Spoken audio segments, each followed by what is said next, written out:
Chapter 2 of Foundation Stones to Happiness and Success. Foundation Stones to Happiness and Success by James Allen. Chapter 2 Sound Methods. From the 5 foregoing right principles, when they are truly apprehended and practiced, will issue sound methods. Right principles are manifested in harmonious action, and method is to life what law is to the universe. Everywhere in the universe there is the harmonious adjustment of parts, and it is this symmetry and harmony that reveals a cosmos, as distinguished from chaos. So in human life, the difference between a true life and a false life, between one purposeful and effective and one purposeless and weak, is one of method. The false life is an incoherent jumble of thoughts, passions, and actions. The true life is an orderly adjustment of all its parts. It is all the difference between a mass of lumber and a smoothly working, efficient machine. A piece of machinery in perfect working order is not only useful, but an admirable and attractive thing. But when its parts are all out of gear and refuse to be readjusted, its usefulness and attractiveness are gone, and it is thrown on the scrap heap. Likewise, a life perfectly adjusted in all its parts, so as to achieve the highest point of efficiency, is not only a powerful life, but an excellent and beautiful thing, whereas a life confused, inconsistent, discordant, is a deplorable exhibition of wasted energy. If a life is to be truly lived, method must enter into and regulate every detail of it, as it enters and regulates every detail of the wondrous universe of which we form a part. One of the most distinguishing differences between a wise man and a foolish man is that the wise man pays careful attention to the smallest things, while the foolish man slurs over them or neglects them altogether. Wisdom consists in maintaining things on their right relations, in keeping all things, the smallest as well as the greatest, in their proper places and times. To violate order is to produce confusion and discord, and unhappiness is but another name for discord. The good businessman knows that system is 3 parts of success, and that disorder means failure. The wise man knows that disciplined, methodical living is 3 parts of happiness, and that looseness means misery. What is a fool but one who thinks carelessly, acts rashly, and lives loosely? What is a wise man but one who thinks carefully, acts calmly, and lives consistently? The true method does not end with the orderly arrangement of the material things and external relations of life. This is but its beginning.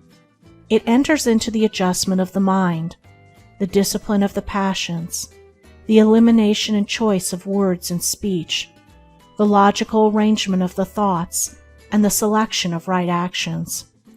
To achieve a life rendered sound, successful, and sweet by the pursuance of sound methods, one must begin not by neglect of the little everyday things, but by assiduous attention to them. Thus the hour of rising is important, and it's regularly significant, as are also the timing of retiring to rest, and the number of hours given to sleep. Between the regularity and irregularity of meals, and the care and carelessness in which they are eaten, is all the difference between good and bad digestion, with all that this applies, and an irritable or comfortable frame of mind, with its train of good or bad consequences.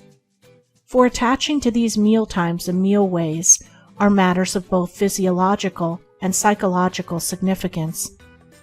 The due division of hours for business and for play, not confusing the two. The orderly fitting in of all the details of one's business, times for solitude, for silent thought and for effective action, for eating and for abstinence.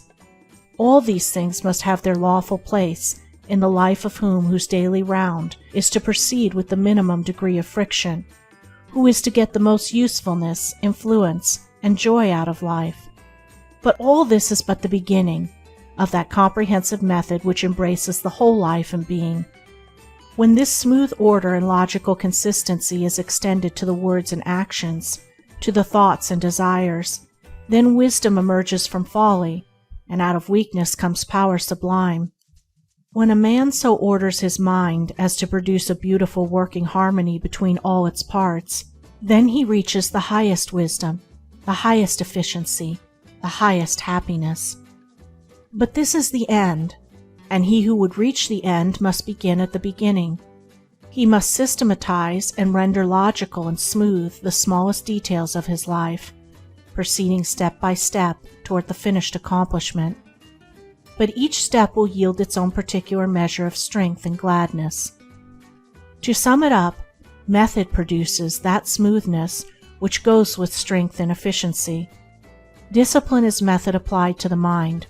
It produces that calmness which goes with power and happiness.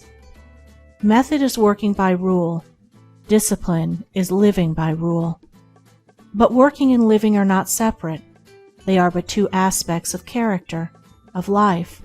Therefore, be orderly in work, be accurate in speech, be logical in thought.